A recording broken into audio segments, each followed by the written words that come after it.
SYS presents Adventures in Online Education.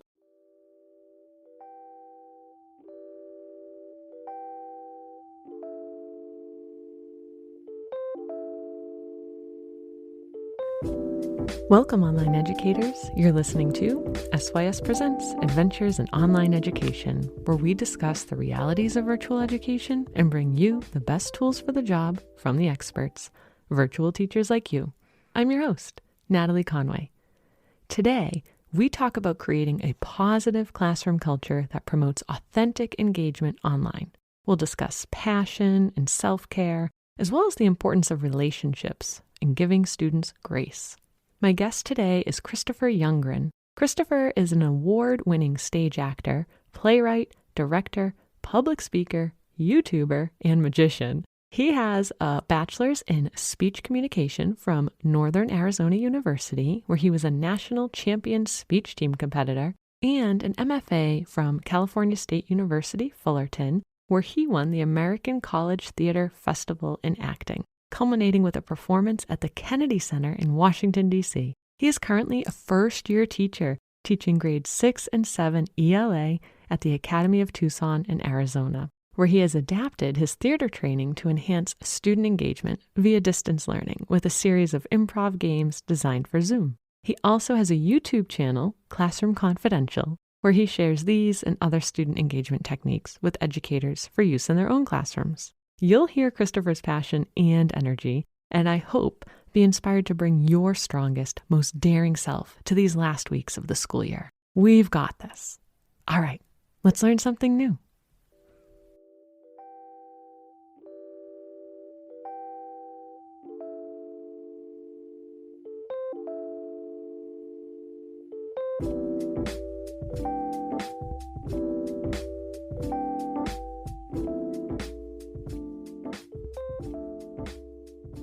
Welcome, Christpher. Thank you so much for being here today, being on the podcast, taking time to talk with me. I really appreciate that. Well, thank you for having me. I'm delighted to be here. Well, this is your first year teaching, and you are online. Yeah, can you believe it? No.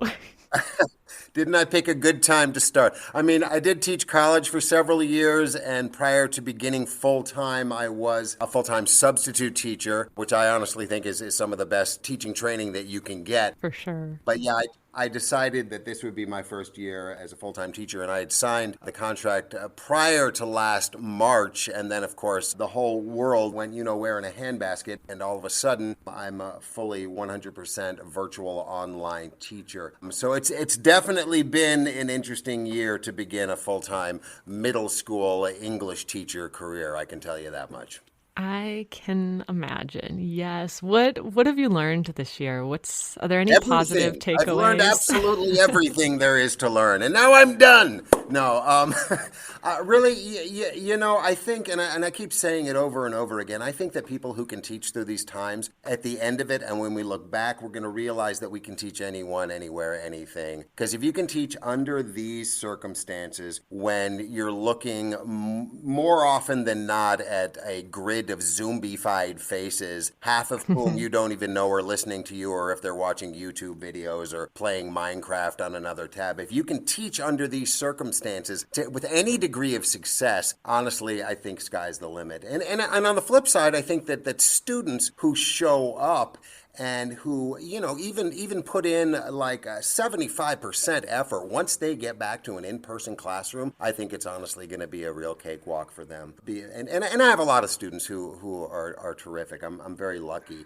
Don't believe the horror stories you hear about middle school, because most of my students are absolutely wonderful. But, as far as I think a lot of the difficulties from my experience and my conversations with other teachers, a lot of the difficulties that other teachers have been having with the whole virtual world of teaching is the resistance or the inability to simply embrace it. And it can be overwhelming and it can feel very daunting. And there's just so much wonderful stuff out there online. There are so many tools at your disposal that you get inundated with the fabulousness of it all, and yet sometimes don't really know where to start. And especially, I think, if you've been in the in-person classroom for decades and decades, and you have to make this shift to this sort of online world, I think there can be some real difficulty. And so I think it's worked to my advantage, this being the first year as a full-time ELA teacher, because honestly, I don't have any other paradigm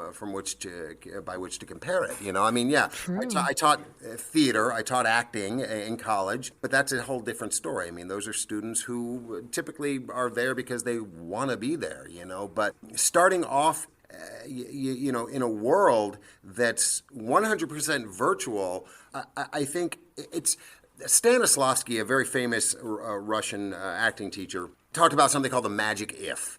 And the magic if is something that actors use. How would I behave if I was king of the world? How would I behave if I was a murderer? How would I behave if I was a 5-year-old child? And so I think that to a degree, I'm playing that magic if. How would I behave if I was a first-year teacher who didn't know any different? Except in this case, I actually happen to be a first-year teacher. So I don't have any of that noise of how things ought to be or how classes ought to be run or what classroom management ought to look like, because the only if I know is what I'm being presented with right now, and that's all I have to go on. I mean, substitute teaching is a whole different world, and it's a great education as far as classroom management goes, but it's not the same as having your own class day by day, month by month throughout the year, especially a year that looks like this. So simply embracing it and going with it and not freaking out at the whole nature of what classes ought to look like and how they ought to be conducted, and just kind of letting that noise go, I think has been a really important lesson to learn for me. I think let it go has been one of the biggest lessons of this Let year. it go, let it go. Yeah, absolutely. Well, I really appreciate your YouTube videos about class culture and engagement and getting students involved and the positivity with which you approach your lessons and your interactions with kids. Class culture is just something teachers work to build really intentionally, and especially online, like you alluded to, where communication can be much less clear than it is in person. We want students to know that we value what we value as the teacher, and we want to honor our students' needs and values as well. It's a challenge to do that really effectively online, where you sometimes don't see students frequently or don't hear their voices even, but it's not impossible. So it takes a concerted effort, and you've really worked to do that with your courses. What role does student engagement play in your creation of a positive online class culture? Oh, it's everything. It's absolutely everything. I mean, as I alluded to before, engagement is an ongoing challenge, and it's seemingly getting more difficult as the year progresses. I mean, this has taken a real toll on the students' socio-emotional health. Mm-hmm.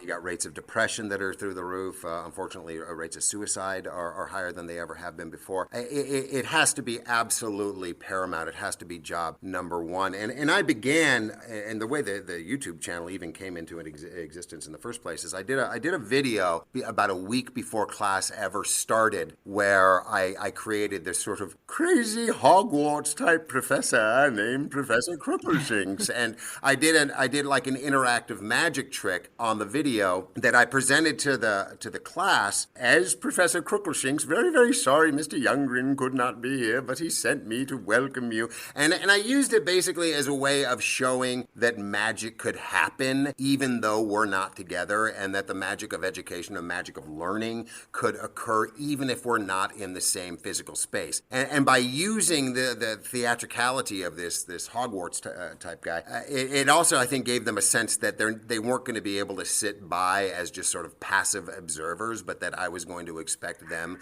to participate. And like I say, it's been a real challenge, but I mean, it starts every day, I have kind of a pseudo classroom morning meeting every day with each one of my classes, even the afternoon classes. We call them morning meetings. meetings. And it's just a way to check in, you know, and connect with the students and talk with them. Not just about, oh, what did you do over the weekend, but like, how you doing right now? And the quickest way that I always find to do that is on a fist to 5 scale. Give me a fist to 5. How we doing? We doing awesome? Or we doing not so good? Fist being terrible, 5 being best day ever. And then I'll usually use a question of the day. And I call it question of the day even when it's not just a question. Sometimes they're activities, sometimes they're games, sometimes they're would you rathers, sometimes they're little improv games that we play. But as a way of really kind of cultivating that classroom community, and I will absolutely 100% put community ahead of curriculum every day, especially in a year like this, because if you don't have a strong culture in your classroom and if you don't have people who feel like they are a part of it, then your work, I think, is going to be 10 times harder than it would otherwise. If you simply start in on day one going nouns, adjectives, verbs, learn it, get it done, do the assignment,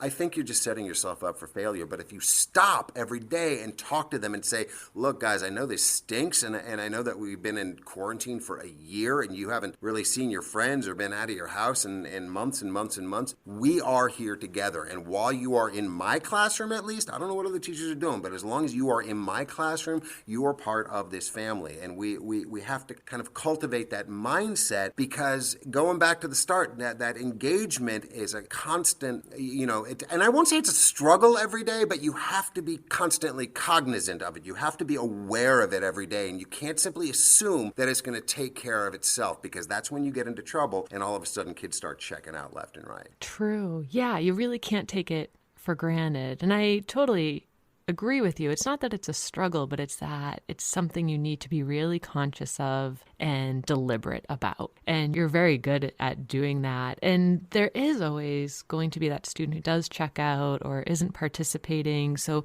how does discipline play into that? We know we want to support students, and we know that taking care of their social and emotional well-being first is essential, because you're not going to learn if you're stressed or depressed and all of that. And once you feel like you have that foundation set, how do you deal with discipline online? Well, thankfully, I haven't really had much of a difficulty with discipline this year. I have pretty good kids. And as a substitute teacher, you know, especially like the last year of subbing, I was taking really the only the hard to fill assignments because they paid $30 more a day. So I saw some really challenging quote unquote schools and students and been through a trench or two. So by comparison, I think the most that I can really accuse even my most quote unquote challenging students of is being disengaged, is being checked out. I mean, I don't really have any disruptive behavior. I don't have any outright rude or abusive behavior. And that's where, I mean, I let a lot go. I pick my battles. You don't want to turn your camera on. Okay, look, I'm not going to die on that hill, all right? There are a lot of reasons that kids may not want to turn their cameras on. In fact, I just did a YouTube video about it. And I got to respect that. You know, I'm not going to belabor it. I will ask them once at the beginning of class, you know, Bobby, Cindy, Charlie, Sue, turn on your cameras. But I'm not going to belabor it, and I'm not going to put anybody in the hot seat, and I'm not here to really lay into anyone for really any of the smallest infringements. I mean, you want to wear a hoodie? Fine, I don't care. You want to eat breakfast in class? As long as you are not being disruptive, as long as you are not being obnoxious, and as long as you're being respectful and not being a bully in any way, shape, or form, then I'm willing to let a lot go. Because the thing that I have to keep in mind, and it's all, you know, I'll be completely honest with you, some days it's easier to remember than others. But kids, this is not normal. And this is not just virtual learning. This is virtual learning in the midst of a worldwide, ongoing, year-long pandemic. And a lot of these kids may have very legitimate reasons for some of the behavior that they're displaying. And I think that as educators, sometimes maybe we don't give them enough benefit of the doubt, and we don't seek to understand enough why they're behaving the way that they are. A lot of my students are latchkey kids. A lot of their parents are gone the entire day, and they're expecting teaching their children to conduct themselves as adults, making responsible adult type decisions. Well, guess what? They're not adults. And to assume that they're going to make the best choices every single day, I think is absolute nonsense. And so I got to keep that in mind and seek to understand that there are some pretty good reasons. Some of these students, guess what? They might not be handed in work. That's probably the biggest issue that I've dealt with all year, just not handing in assignments.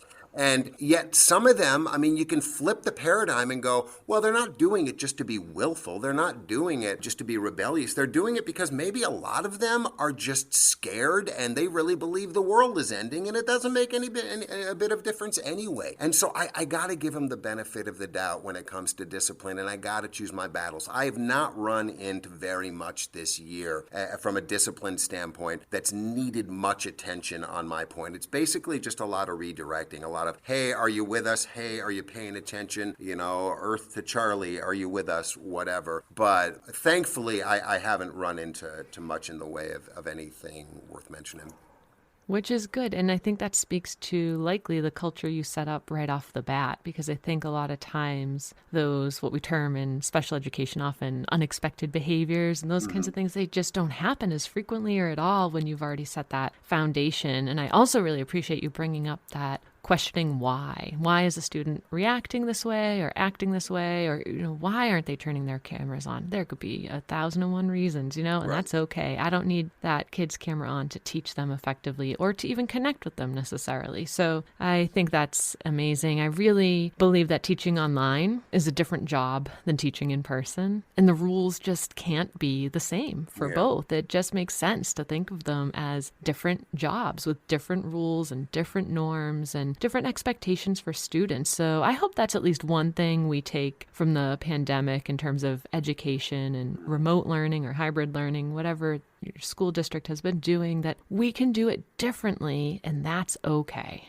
Good. Even, right? And it sounds like you might agree with that. Yeah, and I think just one final note on the whole camera thing, because I know a lot of teachers are really frustrated by looking at black boxes or looking at ceiling fans. And here's the thing, as much as you might say, well, how come they don't feel comfortable having their faces seen? They splash their faces all over social media every single day, and TikTok and Facebook and YouTube and the rest of it, Instagram, whatever, all the hip youngsters are using these days. But it's not the same. It's not the same as a Zoom class, because they are in control of that environment. When they're making a TikTok video, they are the actor, the producer, the director. They are 100% in control of that type of media. When they're in Zoom, for all they know, somebody could be filming them, and they could take that video and they could use it to embarrass them on their own social media, whatever. So you have to acknowledge that kids have some real tangible anxiety when it comes to being on camera. And to put them in the hot seat and to belabor it and to insist that they turn their camera on and you're making a big deal out of it, how is that going to help anything? All that's going to do is cause more conflict and resistance, and it's going to push you farther and farther away from somebody that you were trying to connect with in the first place. I absolutely agree. I try to remind my students, I work with younger students, and so oftentimes I'm speaking to parents and or family members and students at the same time, and I'll say, hey, I see a lot of you have your cameras on. Just a reminder that you're welcome to turn them off at any time if you would like, that I don't expect that. And I think that's allowed a lot of people to feel more comfortable and to feel a bit more respect, because when you're teaching in a traditional brick and mortar school and kids are planning to attend a brick and mortar school and then they're put in an online situation, they were not prepared for that, and they weren't prepared for inviting you into their home space either. You make a really good point about social media, and kids are curating that, just like they might look in the mirror for 1,000 minutes in the morning before they leave for school. But being seen by your peers is such a big psychological thing too. So I feel like equity and psychologically speaking, I appreciate that you, and I'm sure other teachers, are choosing not to press and that. I think if you're really focused on having them turn their camera on, because I do feel like you feel much more of a community when you're looking at faces than when you're looking at black boxes.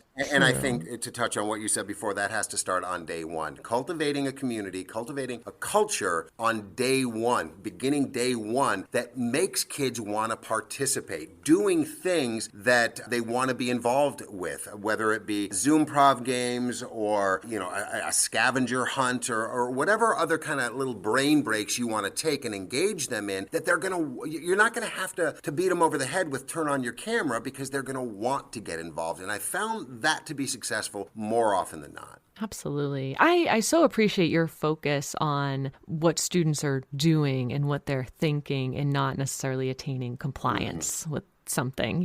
Sometimes those things are outdated, sometimes they're arbitrary rules, sometimes they're linked to racist ideals. So, as a white middle-class educator myself, I'm constantly thinking now about equity and anti-racist practices in my teaching. That wasn't how I existed 10 years ago, for sure. And I'm really glad I've grown and changed in that way. And I think many of us are trying to do better in those arenas as well. The work is never done to ensure that all kids are authentically honored in our class cultures. But that said, we're working to get to know students while also respecting their privacy, since they're working from home and they can't control it, like you said. I'm curious how you engage kids who are anxious, who are shy, or maybe even have a speech impediment, something that's preventing them from feeling comfortable sharing over the microphone. How do they stay connected and engaged in your class? Well, I kind of let them take the lead on that to a degree.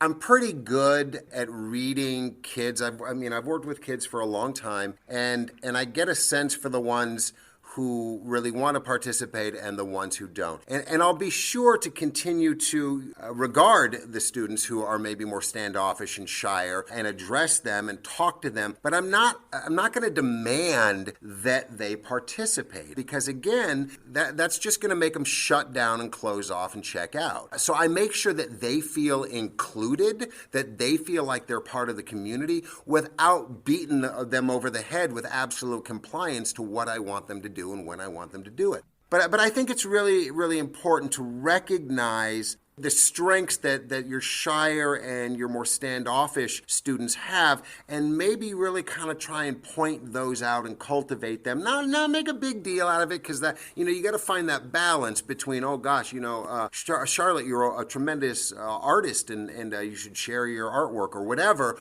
Feel it out, and if she's comfortable sharing, maybe, but really recognize them for the special thing that they bring to the table without belaboring it, because that could kind of backfire, and you could end up embarrassing them, and they're going to check out even more. But really recognizing whatever gifts that they have to bring to their table and showing them that they are a significant part of your classroom community and culture, I think is a great way to go.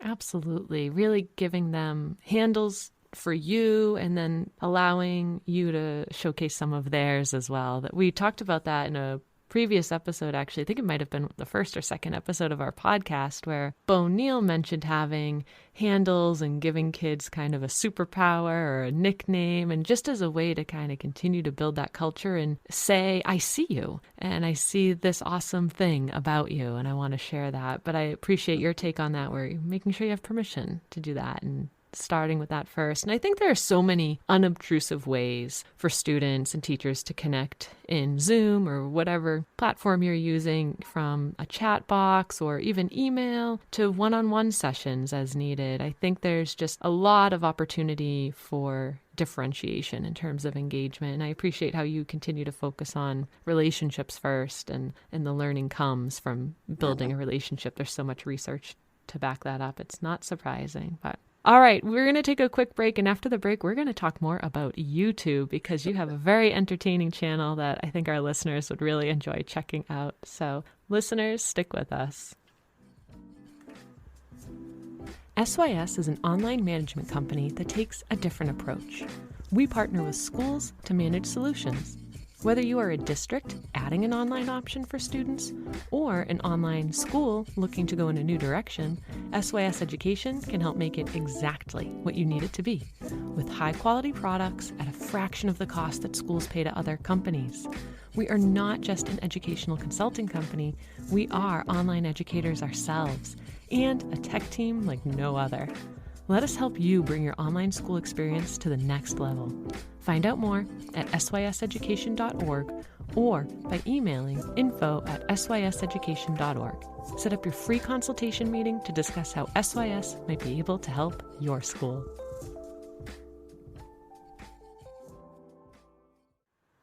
I hope our listeners check out your YouTube channel, Christpher, if only to help them realize that it is okay to be silly and to kind of work the room a bit when teaching online. Some of us are more introverted than others, and so a more theatrical side of engagement is going to be challenging. But your humor and playfulness really serve to build a positive class culture where kids can take risks too. So aside from being an engaging actor, what do you do within your lesson design that speaks to universal design for learning and that allows all kids to engage in ways that do feel safe to them and also meaningful?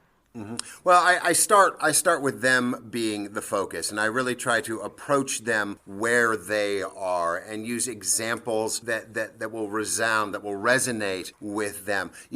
First of all, I gotta say I don't feel like you need to be super theatrical. I don't feel like you need to be a wild and crazy guy or gal, but I think you definitely need to bring the passion. I think that look, Yes. we're dealing with a paradigm right now where you have got to be the most interesting app on their screen because they're dealing with a ton of distractions in their own world. And one of those distractions is the itchy finger, opening a new tab and seeing what else is on the internet, So if you don't bring it in whatever way possible, and that may be you pushing beyond your comfort zone and showing your students that you're not afraid to take risks, because guess what? You take a risk and you act silly, or you bring more passion than they understand why the heck you feel about Shakespeare, that they're going to see that on the other side of that, after you take the risk and you behave however you behave, that cranks it up to a Spinal Tap 11, that you're safe on the other end. And as a result, I think that they're going to feel safer to take those risks themselves and maybe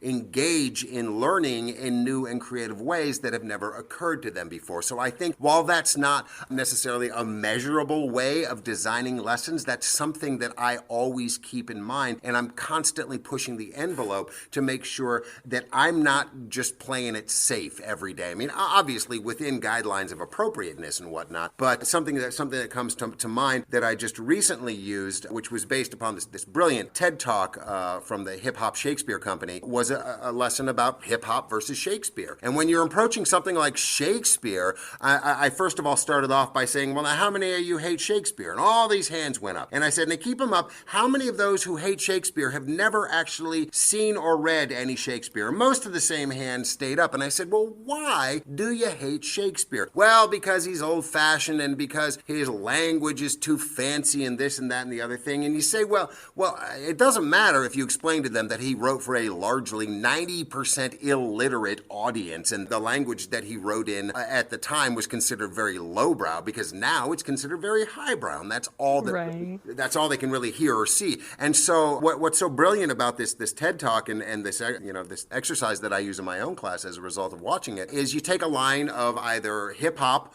or Shakespeare, and you have them decide whether or not it was Eminem or Jay-Z or William Shakespeare. And so by removing that perception and those presumptions that they have, the attachments that they have to the word Shakespeare, you show them that language is just language. And it doesn't matter if it was written in 1480 or if it was written in 2010. That what makes things difficult, what makes learning difficult half the time has to do more with our perception and our preconceived notions than it does the actual lessons themselves. So, I use things like that. I use things when teaching story structure. I use examples like Star Wars or Harry Potter. I try and speak to them, and it helps that I have an 8 and 10-year-old at home, and it helps that I've been, that I got a whole shelf full of toys behind me, and that I'm basically just an overgrown child myself, because I understand, look, I don't understand Minecraft, and I don't understand Fortnite or Among Us, but I'm trying to wrap my head around these things.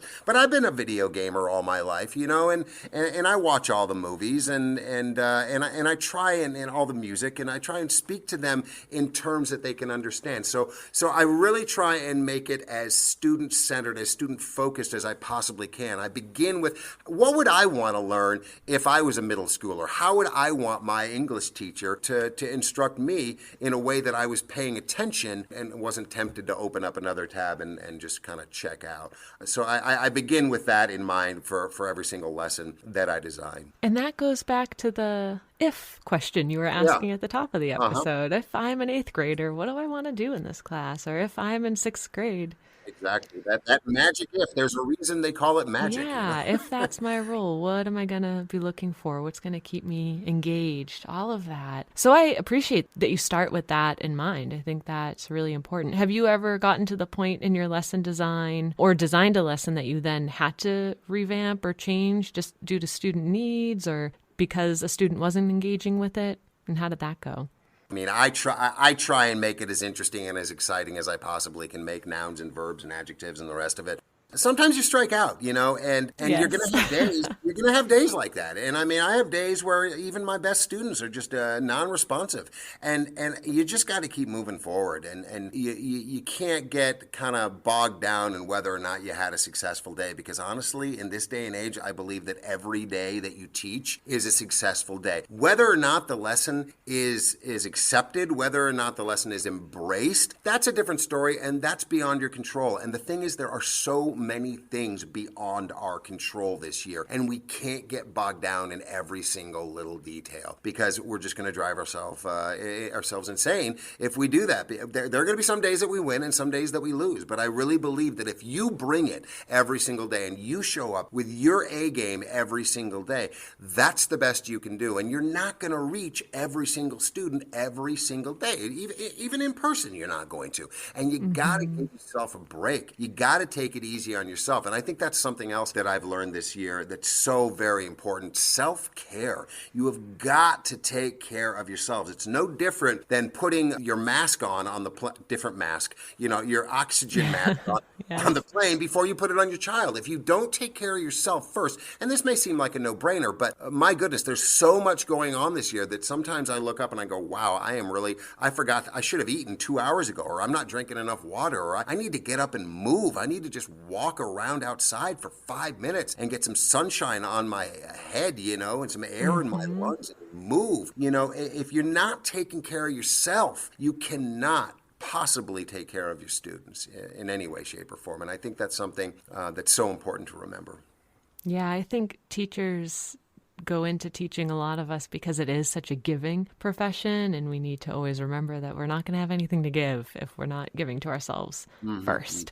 And to not be a martyr and to not be a hero either. I know people have thrown out that word a lot, teachers are heroes. And no, teachers are humans, and we need to be taking care of ourselves as such. So I really appreciate you saying that. I also really appreciate your focus on passion, because I think that's what comes through more than theatrics or, whatever you're trying to do to make kids feel safe in a social, emotional sense and all of that. The passion, I've seen it in kindergarten teachers online who get excited about, the sound of the letter A, or in a high school math teacher who gets super excited and sharing the laws of exponents, because as long as you bring the passion, you can teach about any topic and get kids engaged in it. So thank you for reminding us of that and helping us to maybe take a leap and do something we might not have done. I sing the ABCs with the kindergartners I teach, and I should not be singing the ABCs, definitely not in a recorded setting. But I am, and it's fun, and it's great with them. And that's important too, fun. You've got to have fun, because if you're not having fun, and if you're just going through the motions, and if you're checked out and not invested, then how in the heck are you going to expect your students to be? Absolutely. There is just so much opportunity in online education, and there's so many ways to do it differently and try something new and engage kids in a new way. And I am so thankful for your time today. Thank you for your ideas, Christpher, for your inspiration as well. I am sure our audience will want to engage more with you. How can listeners find you online? Well, my YouTube channel is Classroom Confidential, and I've done about 100 videos in the last 6 months, with all the downtime I have. And, there's stuff in there from Zoomprov games, which is improv designed for the Zoom classroom, and Fun Friday activities, and then different Zoom tips for teachers and just kind of teaching philosophy stuff. I'm having a lot of fun with it. I'm also at Younggren on Twitter. I don't really understand how Twitter works, but that's where I am as far as that goes. And then I do offer improv workshops for both students and business professionals, and you can contact me at cyounggren@gmail.com if you want more information on that. Awesome. Well, thank you so much. I'm sure we'll be chatting more on Twitter and keeping track of how your future years in education go. I'm really excited to see the kind of work you do with our students in the coming years. Thanks again for your time today. And listeners, we'll have links in the show notes to Chris's YouTube channel, so you can check that out and to some key episodes as well. And thanks again, Christpher, for your time today and for your passionate insights. I really appreciate it. Thank you, Natalie. It's been my pleasure.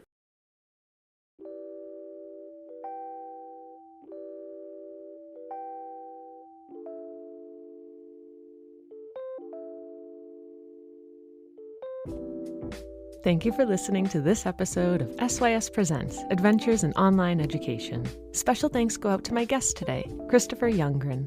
Today, we learned that there are 2 things a teacher can do to create a positive class culture. First, focus on relationships and students' well-being. No one learns unless they're in a physiological and psychological state to do so. We have to make kids feel safe and help them with their social-emotional needs. Second, we've got to bring the passion. Even in the mundane, even when we're tired, we have to show kids that learning is worthy of our passion and energy, and that'll in turn lead them to lending their own energy into learning as well. As always, we have links in the show notes. There, you'll find Christopher's YouTube channel, Classroom Confidential, some key videos, and also a new website, wellcheck.com, WELLCHEQ.com. Christpher and I talked so much about relationships and students' well-being today, I had to mention this resource. WellCheck is a free web-based app created by teachers. It allows students to report and track their well-being in a safe space. The data is available to teachers so they can readily identify who may be in need of a little extra love that day. If you're wanting to get a read on students' emotional states on a daily basis, WellCheck is a free research tool that might be just what you need. It's easy to use for both you as the teacher and for students, and it's free. Totally free. Wellcheck.com. Take a look. Find them on Twitter at Checkwell, CHEQWELL. If you liked what you heard, please hit the subscribe button. This podcast wouldn't be possible without our team at SYS Education, including our producer, Bo Neal, and our sensational sound engineers, Natalie Farrell and Matt Duran. Want more? Check us out at syseducation.org/AOE and find us on Twitter. You can find me, Natalie Conway, at AOE Natalie, and the show at SYS Presents. Thanks for listening. Remember to subscribe and always keep learning. You've got this.